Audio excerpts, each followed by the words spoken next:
Hello à toutes et bienvenue sur ma chaîne YouTube. Je suis Valérie Richard et je suis ravie de te retrouver comme chaque semaine pour te partager une nouvelle vidéo en lien avec ton rôle de dirigeant d'entreprise, de manager d'équipe, de leader. Et justement, cette semaine, on va parler du lien qu'on peut faire entre le management et la croissance de ton entreprise. Parce qu'effectivement, on pourrait se demander quel est le lien entre les deux. Et c'est quelque chose, c'est un sujet pour moi qui me passionne depuis des années parce que clairement, on va le voir, ta façon de manager, la façon dont tu vas tisser des relations de confiance avec ton équipe, ça va être important pour t'aider à développer la croissance de ton chiffre d'affaires. Alors effectivement, je rencontre souvent des dirigeants d'entreprise qui me disent moi j'ai envie d'augmenter mon chiffre d'affaires, j'ai envie de développer mon entreprise et qui se concentrent sur des stratégies de développement, sur des actions commerciales ou marketing à mettre en place, etc. etc. C'est super, mais ça, ce ne sont que des méthodes et c'est juste une partie, un petit morceau presque, de ce qui va te permettre de réussir à avoir cette croissance d'entreprise. La clé ultime, elle n'est pas là. La clé ultime, moi j'ai compris ça il y a des années, c'est plutôt quelle est la relation que tu vas tisser avec tes employés, quelle relation il y a entre les personnes de ton équipe. Ça va faire une vraie différence. Donc, on va y revenir. Je vais te partager 4 réflexions autour de ça. Et avant, bien sûr, je t'invite à t'abonner, si ce n'est pas déjà fait, à cette chaîne YouTube pour être alerté des prochaines vidéos. Et puis, si tu penses qu'elle peut aider d'autres femmes chefs d'entreprise comme toi, n'hésite pas à liker cette vidéo et aussi à la partager. Alors, c'est parti. Donc, comme je te disais, il y a quelques années, je me suis rendu compte que le chiffre d'affaires de ma structure augmentait de manière considérable. Et ça coïncide avec le moment où j'ai arrêté de chercher à être une personne qui soit le bon manager, le bon leader, où j'ai arrêté de vouloir porter un masque et où je suis restée vraiment moi-même pour tisser des relations plus sereines, des relations plus fortes, plus justes aussi avec chacun des membres de mon équipe. Et en fait, sans m'en rendre compte, au départ, ça fait une énorme différence. Tout d'un coup, on a commencé à avoir des résultats beaucoup plus importants. Et c'est quelques temps plus tard que j'ai réalisé quel était le lien entre les deux. Donc effectivement, c'est important d'avoir conscience de ça parce que bien sûr que ton équipe, c'est aussi une partie des moyens à ta disposition qui vont te permettre d'aller plus loin, de pouvoir faire de nouveaux projets, de développer ton chiffre d'affaires, etc., etc.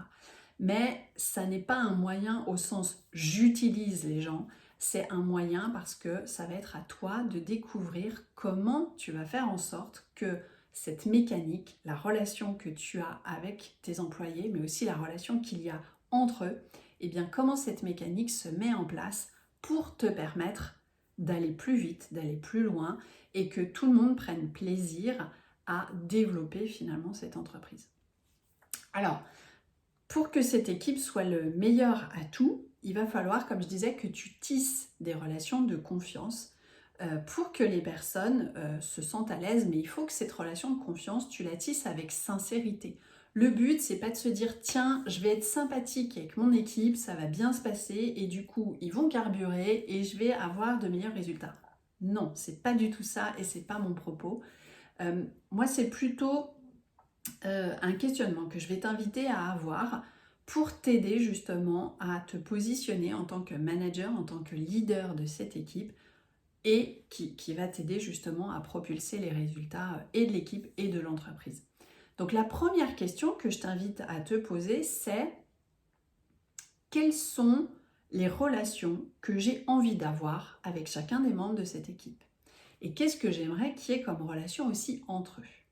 Donc ça, c'est important parce que ça va être beaucoup en lien avec tes valeurs, avec qui tu es, d'où le fait d'être vraiment toi-même, de plus porter de masque et d'être authentique.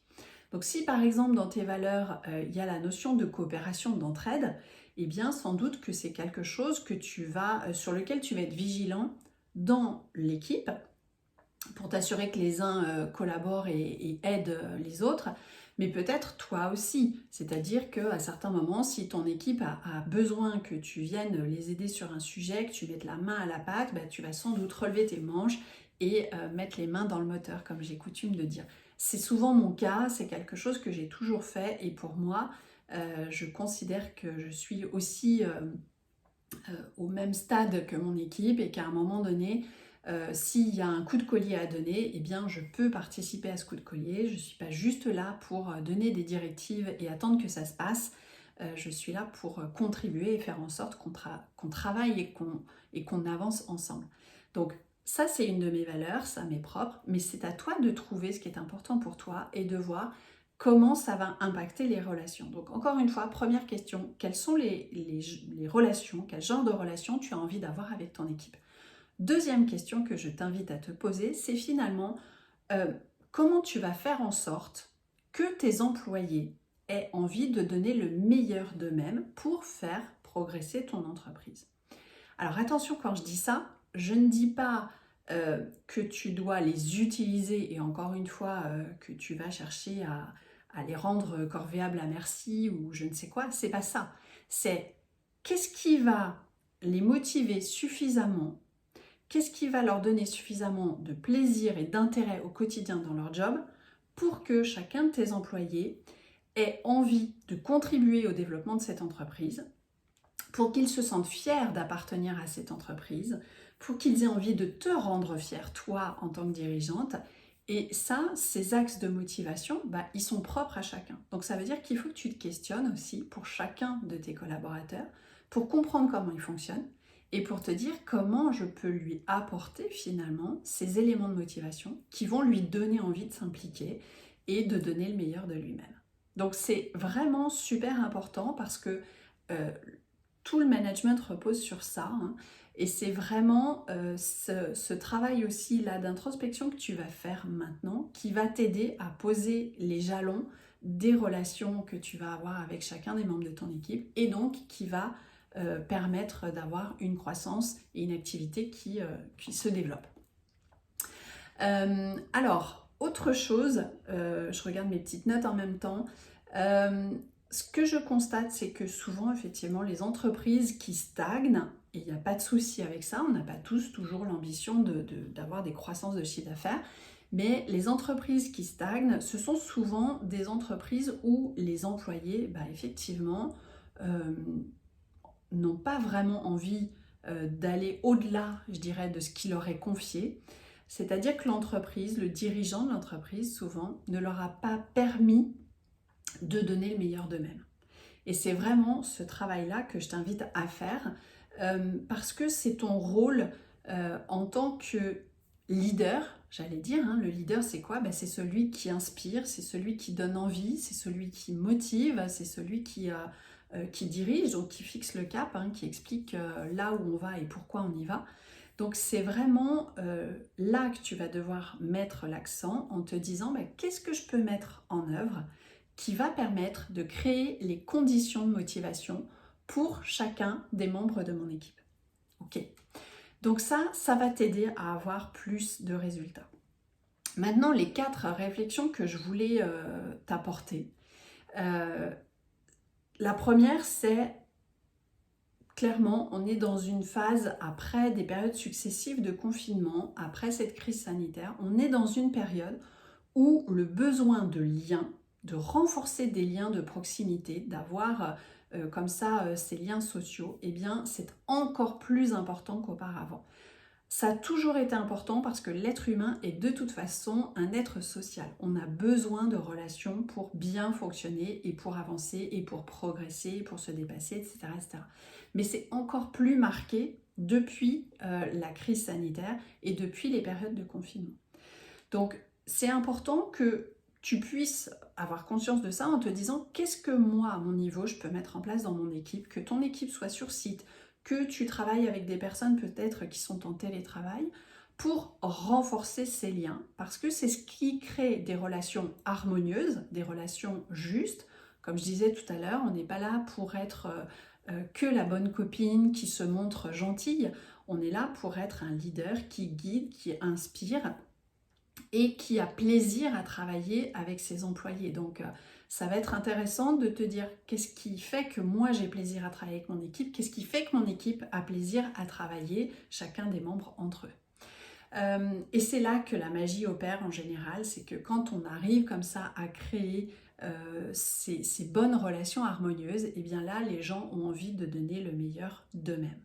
Donc ça c'est la première réflexion. La deuxième, c'est que si une équipe prend plaisir à travailler ensemble, hein, on l'a dit, et que les relations avec leurs dirigeantes sont plutôt sereines, sont plutôt épanouissantes, sont justes, sont motivantes, et bien effectivement l'équipe, les employés vont avoir encore plus envie de contribuer au développement de cette entreprise, vont faire leur travail consciencieusement, et puis là les résultats vont s'améliorer. Mais pour ça, il faut qu'il y ait ce sentiment de sécurité.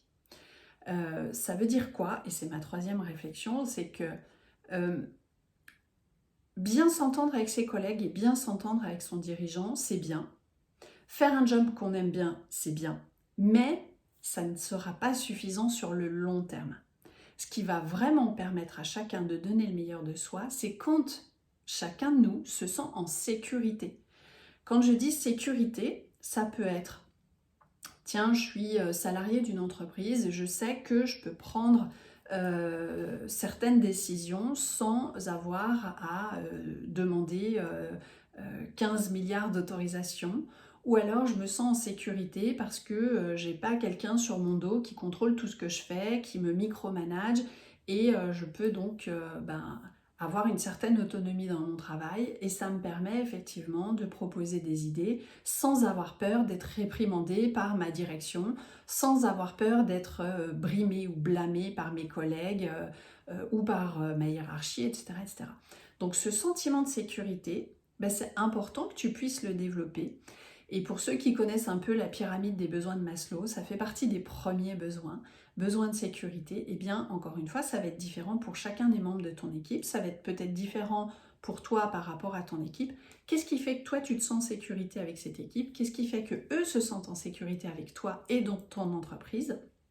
Et c'est vraiment ça que tu vas devoir travailler pour qu'ils se sentent motivés, considérés et donc impliqués pour pouvoir donner le meilleur d'eux-mêmes. Donc ça c'est aussi une réflexion que je t'invite à avoir, de te dire qu'est-ce qui va faire que mon équipe se sent en sécurité. Et puis, dernier point, ça va être de se dire finalement, parfois, un dirigeant envisage le manque de croissance plutôt par l'aspect externe, c'est-à-dire qu'est-ce qui se passe sur mon marché, mes concurrents, peut-être aussi que ça vient de certains membres de mon équipe qui ne sont pas assez performants. Peut-être que certains ne sont pas assez impliqués, c'est possible. Mais ce qui est important, c'est plutôt d'identifier qu'est-ce que toi, à ton niveau, en tant que dirigeante, en tant que leader d'équipe, qu'est-ce que toi tu as mis en œuvre pour créer encore une fois les bonnes conditions, pour qu'on résiste à un marché plus tendu, pour qu'on puisse faire face à la concurrence, pour que chacun se sente impliqué, motivé et ait le bon niveau de compétence. Donc je dirais c'est plus un élan qui vient de toi, donc interne, de te dire qu'est-ce que je fais, qu'est-ce que je mets en œuvre pour que ces ingrédients soient réunis, plutôt que de juste aller condamner finalement ou regarder ce qui se passe, l'environnement, et se dire ça va pas, il faut que je change. Il y a peut-être des choses dans ton environnement que tu ne pourras pas changer. Il y a des choses sur ton marché dont tu n'es pas maître, sur lesquelles tu n'as pas de contrôle. Par contre, tu as le contrôle de ce que tu penses, de ce que tu ressens, de ce que tu te dis, de ce que tu as envie de mettre en place avec ton équipe. Ça, tu as le pouvoir de décider et de pouvoir le faire évoluer. Donc c'est là-dessus que tu as un super levier d'action, et c'est en mettant encore une fois en place ces différents ingrédients que tu vas créer les bonnes relations, que tu vas manager ton équipe de manière sereine, authentique, en confiance, et donc que ton équipe va pouvoir s'impliquer, se motiver, donner le meilleur de soi, être performante, et que tu auras sans doute des résultats assez exceptionnels. Donc voilà les réflexions que je voulais te partager. J'espère que ça va t'apporter de la valeur, que ça va t'aider aussi dans ta réflexion. N'hésite pas, comme d'habitude, en commentaire à me dire quel est le levier qui t'a le plus parlé dans ce que je viens de te partager. Et puis, si ça te parle, que tu as envie de travailler sur ces aspects, mais que tu ne sais pas forcément par où commencer, eh bien, sache que j'ai créé un workshop qui va se dérouler sur 3 jours en live, en visio. Ça va commencer prochainement puisque ça démarre le 24 janvier prochain, le 24 janvier 2023. Donc sur les 24, 25, 26, je serai en live pour t'apprendre finalement comment communiquer avec ton équipe de manière authentique, comment te positionner aussi en tant que leader confiante, affirmée et sereine, et puis aussi comment déléguer à ton équipe un certain nombre de missions, à la fois pour les faire monter en compétences et à la fois pour te libérer du temps qui va te permettre ensuite de développer la croissance de ton entreprise. Donc si tu penses que c'est fait pour toi et que ça t'intéresse, eh bien le lien est juste en dessous de cette vidéo, n'hésite pas à t'inscrire et je serai ravie de te retrouver sur ce workshop. Et si ce n'est pas le cas, eh bien nous on se retrouve la semaine prochaine avec une nouvelle vidéo. Je te souhaite une très belle semaine, une belle journée, prends soin de toi, bye bye.